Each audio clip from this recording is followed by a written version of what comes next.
Hi, Filmatics. Welcome to the show. Thanks for tuning in. Today we have Calvin Brown Jr. and L.J. Lawrence.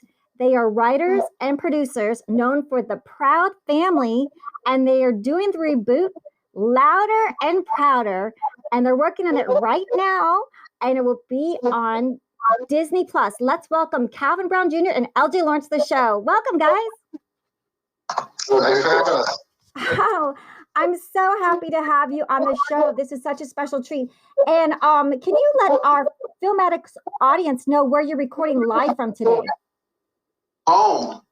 Yeah, both working from home right now. I'm actually working from North Carolina right now, but I'll be back in LA probably by the end of the summer. Okay, so that's I'm in Singapore. Wait, so that Calvin said he's working from home in North Carolina, right? Yes. And Leo Lawrence, you are working in Singapore? No. Oh. I'm in Studio City. I'm sorry. So you're in Studio City, so you're close to me. I'm Los Angeles. Yeah. So is it wonderful to work at home, or do you kind of miss working at the studio itself? I miss working at the studio. I miss human contact. I miss getting out of the house. So I'm definitely ready to get back to the studio. I'm kind of zoomed out. Zoomed out. And that was Calvin. What about you, LJ? I care less about the studio. I like home. I like going to work in Malibu on the beach over my phone on Zoom or wherever I want to be. I like that much better. Yeah. I'm hoping Disney adopts that and lets us do it forever. I like it because I can be home with my dog, and I can play my own music and have it. So I want to ask everyone. So Calvin and LJ, we have you both here today. So thank you. Can you share with us one of your favorite childhood films growing up? For me, it's probably The Sound of Music. What did you say? I said my favorite childhood film was probably The Sound of Music. Wait, my favorite movie of all time is Sound of Music. I didn't even know that about Cal. I didn't know that. That's my favorite movie of all time. Number one movie is Sound of Music. Oh. Absolutely. I know every song, every scene, every character. My mother took me to see it 11 times in the theater in 1965. Oh my gosh, amazing. So that's LJ. So you went with your mom and you went at least 11 times to the theater. Did you go? And then when VCRs came out, I'd come home from college and we're watching that during Christmas breaks. Anytime I came home and it was a family gathering, my mother puts The Sound of Music in. So by default, it became my favorite movie. I love that. Your mom has great taste. Yeah. And so Calvin, what about you? Like I said, my childhood movie probably was The Sound of Music because it was so well done. How could you hate that movie? But as I got older and funnier, I became more in line with the stuff by Mel Brooks. So like Blazing Saddles is something that I watch more times than I can count. And if it came on right now, I'd probably be watching it instead of talking to you. Well, I know where he dines in Beverly Hills, and he tells me to walk my dog so he can pet it because he's got a group of guys that he has lunch with in Beverly Hills. And I met him. I am trying to get him on the show. But I just want to say how spectacular that is that, like, you went with your parents. And I remember my aunt in Louisiana. That was our big thing, like you too, LJ, like watching it during the Christmas holidays. My aunt, she put it on. And back then, that's when it was the old-fashioned TV where you didn't even have a clicker. You had to go up there and turn the big knob to the channel. And it's such a beautiful movie. Is there a particular character that you like? Was it like the teacher, the kids? Was there any particular characters you guys liked in the movie? I liked the whole movie. Because you're writers. I was wondering, as a writer, like what did you like the kids? Did you like the teacher? Watching that movie growing up, I had no idea that I was going to be a writer. You know, I thought I was an actor at that point. But as a writer, I guess probably for me, obviously Maria and the captain are probably the two most complex characters. So they're the two that most people watch. And I also like that you were a kid, you're just watching, just having fun. It was just an amazing, great show for kids. So I want to ask you, so the next question is, did you have a film that's one of like a masterpiece film that perhaps inspired you to go on your career path as being writers and producers? Well, like I said earlier, for me, Blazing Saddles. I had other movies that stood out, like as I started going to blaxploitation films as I got older with my older cousins, to see the Mandingos, the Coffee, to see the Black Cinema, the Superfly. So all of that kind of contributed to what I do today, though. I don't get away with it that much on Proud Family because it's Disney, but believe me, I pitch jokes are completely unusable, but they'll lead to jokes that are eventually usable. I love Superfly. I love Superfly. Calvin, your comedy. Yes, comedy. I love comedy. And when I saw Superfly, I was like, oh my God, I love this movie. It was like, yeah. So now we have Lee. So that was Calvin telling us Blazing Saddles to Superfly are some of his special films that are favorites for him. So now we have LJ. I the thing that got me to writing wasn't movies, it was television. I watched Gilligan's Island, Brady Bunch. Yeah, I'm telling my age. I'm 61. I don't look it though. For your listeners that can't see it, I know I look 30, but yes, he does. I can testify to that. They all look great. but no, yeah, old TV was my thing. Those shows, The Jeffersons, Good Time, Sanford and Son, One Day at a Time. If it was a sitcom, I watched it. And so by the time I became a sitcom writer, it was like second nature to me to write it because I already thought it. I grew up thinking like a sitcom, so I watched so much of it, like osmosis. So I got kind of lucky that something that I did for recreation turned out to be what I do for work, and which makes it really easy to do, So that's fantastic. So we love talking about directors here. I wanted to know, do you guys have a special director that just you just love of films or TV? Mine is Quentin Tarantino. Amazing. That's my favorite director. And the reason I like him is because his scripts are not written the traditional way. He does a lot of things out of sequence. That's what I really like about him. Kind of changed the way that he wrote his movies. So that would be my number one. The rest of them kind of fall together. Spike is one. I like Spike. I loved everything Steven Spielberg did. Most directors that get to the point where they're doing blockbuster movies, I probably like them. I can't really look at a movie and go, I didn't like the director. It's usually I didn't like the script. Yeah. So amazing. And those are some of fantastic directors. And what about you, Calvin? Like I said, I'm a big Mel Brooks fan, and as Leo was saying, television is probably what ultimately led me to writing for television. As I started appreciating TV, I was a big fan of All in the Family, Sanford and Son, Mary Tyler Moore, The Bob Newhart Show. Those were the shows that kind of became my template, my school, as far as wanting to do this for a living. And by the time I was ready to graduate from high school, I knew what I wanted to do. So those were the shows that kind of led me down the path of becoming a television writer. Oh, that's amazing. Speaking of All in the Family in Beverly Hills, when they had the Cannon Theater, Sally Struthers was one of the people that did the plays there, and they did a lot of play readings. And I actually worked with her. I was her white chicsa granddaughter. So we're going to talk about so Calvin, did you grow up in North Carolina? Yes, I was born and raised in North Carolina. Charlotte, North Carolina is my home. I went to the University of North Carolina in Chapel Hill. I was a radio, television, motion pictures major. And it's funny, what I was taught more than anything was how to write for the news versus writing for entertainment television. So what I ended up doing in North Carolina was that I had to find something to make it work.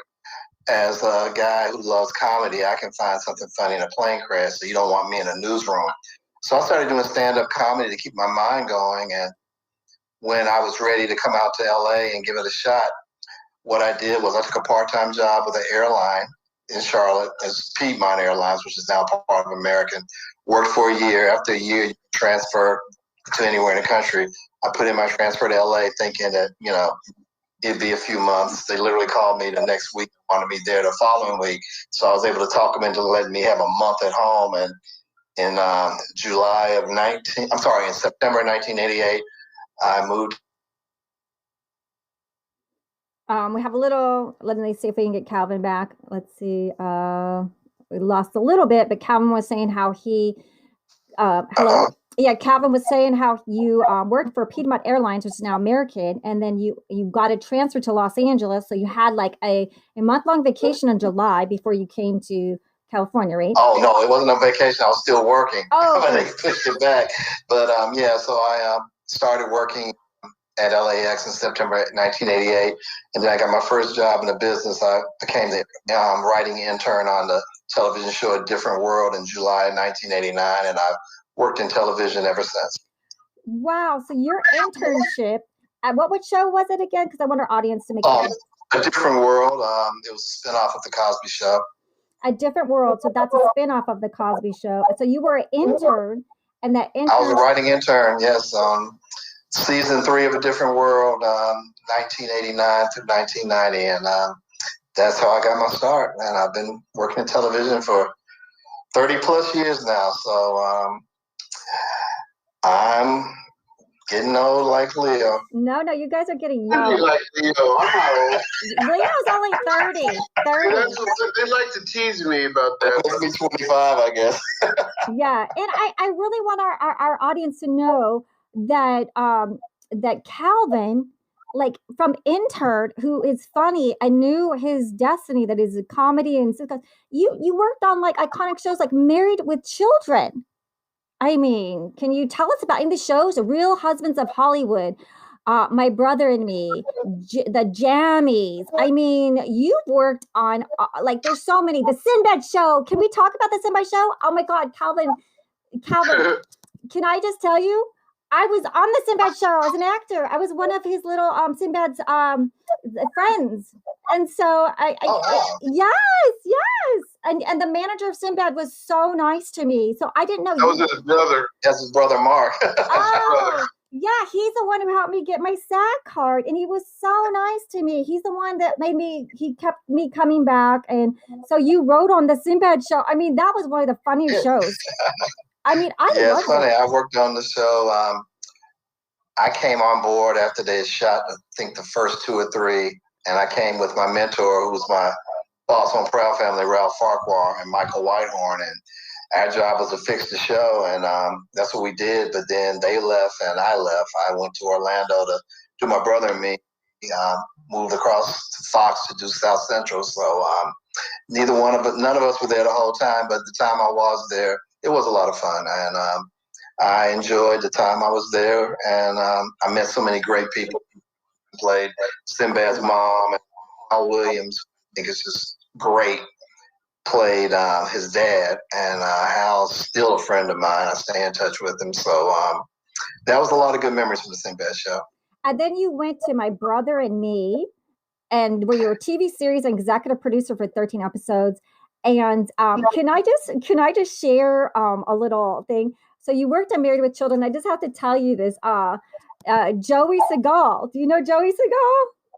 I met him. He actually did an episode when I was there. Yes, like when I was a talent manager, I actually represented Joey Segal, and I didn't know Katie Segal was his sister, but he's a lovely, lovely guy. You worked on like legendary, iconic TV shows. I mean, like you really knew what you were supposed to do when you were a kid. I mean, it's amazing. It's amazing. I got lucky with Married with Children again, thanks to my mentor Ralph Farquhar. I used to work there. But when I was doing stand-up in North Carolina, we used to have an open mic night on Sundays. And I would not show up to open mic night until after I watched Married with Children. I mean, it was my favorite show. And it was like the only show as a comic that at the time, I just thought was laugh out And my dream was always work on that show. And in season 6, I got to write a freelance episode. And in season 10, I was I was a consulting producer. So that was probably still one of the highlights of my life working on that show. And believe me, if they do reboot it, I will be first in line trying to get back on it. Oh my gosh, yeah. And like Christina Applegate went on to do major things. And you worked on Moesha. You were a co-executive producer. Moesha, another hit. Malcolm and Eddie, the Parkers. I mean, second time around. Of course, the Proud Family. Then you have all, Who's Got Jokes, the Sisterhood, the Jammies, the Proud Family. Can you share some of your favorite? Like, is there any other show that you have any stories on that you want to like spill the dish? Or well, probably my favorite show of the ones you named would be My Brother and Me, because it was the show that I co-created, and we did 13 episodes for Nickelodeon, and I think we were a little ahead of our time, but we were the first Black family sitcom on Nickelodeon, and that was in 1995. So we can always say we were first. Funny, even now people are still talking about trying to reboot it, which is crazy, but hey, if it did happen, I would be there. Okay, hope somebody's listening. I hope somebody's listening because I want to thank Italy and Kenya and India. We've hit number 2, 4, and 7, and we're getting big numbers around the world. So we just thank our fans for listening. And so now we're going to ask LJ. LJ, can you kind of tell us where you grew up and how you broke into the business? I grew up in Oakland, California, and I dropped out of med school to do stand-up comedy. And after that, got to LA and went to an episode of Cheers and said, I think I want to be down there where those actors and those people do what they're doing. And I found out about writing. That's how I found out about it. My first show was a show called In Living Color. Oh my God. Homie the Clown, Fire Marshal Bill, that stuff. And like Calvin, they called us like a writer apprentice, which was a nice way to say he's a writer, but we're not paying him what we're supposed to. But then I went on to do some other shows, hang with Mr. Cooper, Jamie Foxx show, so stuff like that. Amazing. So you did In Living Color, which is like you both were stand-up comedians. So you have comedy as your gift. That's truly your gift. And you found your pathway in as interns. And like for someone that's talking about interns, I've interned everywhere. I could never find an opening as a female. Anytime I went to somewhere, they're like, oh, we just hired the intern. And even the interns, there's no more openings. So yeah, it's a lot of people say how hard it is, but like you just got to find that door. And like Calvin, you were talking about your mentor. Can you share a little bit how you met your mentor? And because mentors are so cherished and treasured to people in the business. Well, this is a question that both of us can answer. It's the same man, Ralph Farquhar. He's our executive producer on Proud Family, Louder and Prouder. And when I was working on A Different World, I was going through a time where I wrote a spec script, and it seems like I couldn't get any of the writers to read it. So I was almost to the point I was ready to go back home to North Carolina. I was walking to my car that night, and out of the blue, I hear a voice behind me say, Calvin, child, what's wrong? I turn around, it's Debbie Allen, the absolute most important person on A Different World. And I said, well, Debbie, I wrote the spec script, but no one's read it. I'm not getting any kind of feedback. She said, I'll read your script, child. And I gave it to her. This was Wednesday night. On Friday, I get a phone call, and the only people that ever called me was my mom or somebody. So I think it was my mama, and said, Calvin, it's Debbie Allen. I love your script. I said, well, Debbie, thank you. I appreciate that. I'm happy that you read it and liked it. She said, how would you like to work on a pilot I'm doing for the singing group The Boys with my friend Ralph Farquhar? I said, well, yeah, absolutely. She said, okay, because child, today's your last day in A Different World. Starting on Monday, you work for me. And my life completely changed that day. So I will always be loyal to Debbie Allen. Debbie is my muse, my everything. So I guess, you treat people nice, they'll remember you. Because, I know some people who are jerks. They don't treat people right, but Debbie's the best. She treats everybody the same. So I've always tried to treat people the same. And Same with Ralph. So that's my mentor story, and I'll pass it on to Leo. I don't have any mentors. Nobody's ever helped me. I come from the ghetto, from the hood, and no, I'm just kidding. Ralph, like, you should see your face, Marilyn. You're like, oh my God, this is serious. We're comedians. Remember that? We're comedy writers. Because I was just like, I can relate to that. I don't have a mentor yet. I'm hoping, man. I did have a beautiful lady, Michaela Hart, on. She said, I could maybe be your mentor, but like, she's so busy. But like, I would love a mentor. I don't have one, but but it's all about. I wouldn't call Ralph my mentor. I would call him more like my savior. No, me and Ralph were pitching a TV series about 4 years ago now, and we were pitching it every single network in town. And we were at NBC one day, and he got the call that they were picking up Proud Family, and he just turned to me and said, "Hey, you got a job." That was the extent of it. So somewhere while we were pitching, I must have made him like me. I'm just glad I did. I don't know what I did, but he did. So I got to thank him for that. But you need in this business, you need no matter how good you are or think you are, you're going to need somebody to give you a leg up, help you out, and yeah, he was definitely biggest person that's ever helped me do anything. Tim. And we're so lucky that Debbie Allen, read your script, Calvin, and we're so happy, LJ, that what's the gentleman's name that that gave you the job, your first job on that, the Proud Family? Ralph Farquhar. We're so happy that they recognize the talent in you and recognize the script, because just finding someone to read a brilliant script that's just hard work. Like, that's like trying to find like the puzzle piece. So congratulations. Can you tell me, Calvin, what made you write The Proud Family? And can you share a little bit of this amazing story that Disney is rebooting? And it's like, I'm so happy. Louder and Prouder. I'm so excited that you're on the show, that our audience can like rediscover this TV show. Thank you. Like I said, the title of the show is The Proud Family, Louder and Prouder. Because it's a reboot, we can just be the Proud Family again. So we're the Proud Family, Louder and Prouder. I was fortunate to work on the original series. Ralph Farquhar and Bruce Smith, the creator of the show.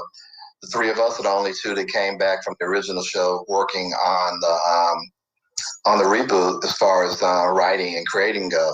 So it's been a blast, because when we did the original series, we started in 2000, and we did 52 episodes in a movie between 2001 and 2006. So I honestly thought that I would never work on it again. And ironically, we were pitching a animated series, Ralph, Ruth, and myself, and we pitched to Amazon, we pitched to Netflix, and out of respect, obviously, we pitched to Disney, because that's where we did the original show, even though it was a completely different show that we pitched. But they came back a week later and said how much they really liked the new idea, but they said, how would you guys like to come back and do The Proud Family instead? So we jumped on it. And after that happened, Leo was brought on board, and a couple other writers, three females who are all relatively good writers, Tiffany Thomas, Kylie Evans, and Ashley Soto. So all of us make the new writing staff of Proud Family, Louder and Prouder. So it's been great.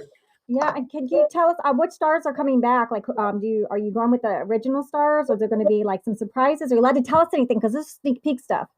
Everybody's coming back. That's been publicized. We do have some new characters, and there's going to be a lot of great surprises this year. So we're geeked. I can't really talk about them because if Disney finds out about it, we would be out of work, and we might be working for you. But the original cast is coming back. So, and when's it going to be released again? Like, when can everyone like see it on Disney Plus? February 2022, during Black History Month. That's when we'll premiere. Oh, nice. So the next year, February 2022, Black History Month. So that'll be February. So amazing. And it's coming up as sooner than, it's like, I can't even believe it's already June right now.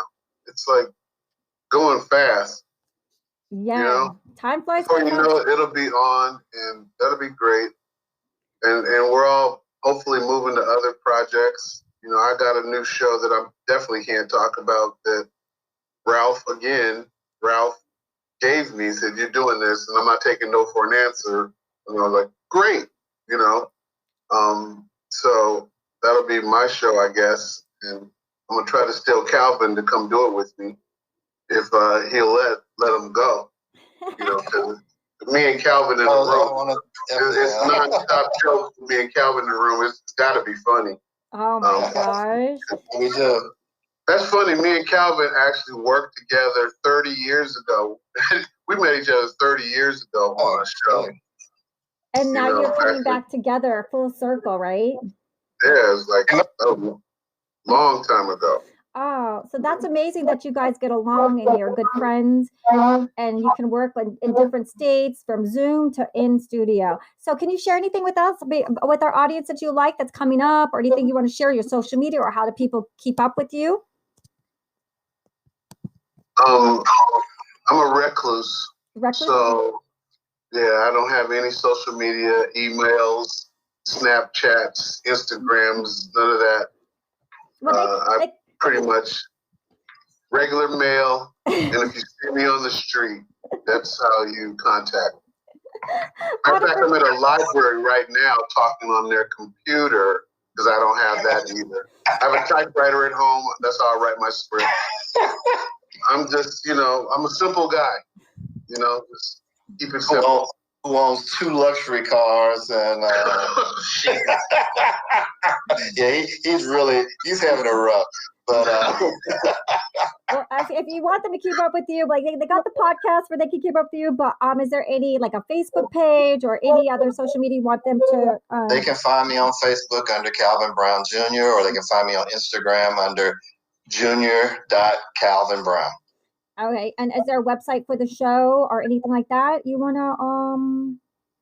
Not at the moment. I think they're working on it, but I'm pretty sure there'll be the Proud Family Louder and Prouder page. I would think before the premiere. I'm hoping so, but they're releasing a lot of stuff. I'm not gonna lie. I haven't been on there to look for it, but they've been doing a lot of interviews with the cast and some of our surprise guests. So I'm assuming a lot of that will be on the website soon.